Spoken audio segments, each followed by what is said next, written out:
रोहनचे शहरी जीवन नीरस झाले होते. रोजच्या दिनचर्येने तो गुदमरला. त्याच्या गावाच्या आठवणींनी शांततेचे आश्वासन दिले. शहरी गोंधळातून बाहेर होऊन रोहन बसमध्ये चढला. ग्रामीण भागातील दृश्य उलगडली. त्याचे मन शांत झाले. हिरवीगार शेत, डोलणाऱ्या टेकड्या आणि चमचमणाऱ्या नद्यांनी त्याला नवसंजीवनी दिली. बस थांबताच रोहनचे मन आनंदाने फुलले. तो चालत कुलदेव मंदिर, पवित्र कुटुंब मंदिरात गेला. धूप आणि नामजपाने त्याचा आत्मा शांत झाला. आत त्याने सांत्वनासाठी प्रार्थना केली. मंद वाऱ्याची झुळूक त्याच्या केसांना गंजून गेली.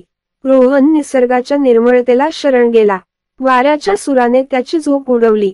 ग्रामस्थांनी त्यांचे जोरदार स्वागत केले. रोहन बेटा, घरी स्वागत आहे. रोहन टवटवीत झाला. घर म्हणजे जिथे हृदयाला शांती मिळते. त्याच्या गावच्या सुटकेने पुन्हा आनंद झाला. निसर्गाच्या सिम्फनीने त्याला एक लोरी गायली. झोपल्यावर रोहनला पुनर्जन्म झाल्यासारखे वाटले. पक्षी किलबिलाट करत गोड गोड गात होते. रोहन शेतात फिरला. जिवंत वाटत होता.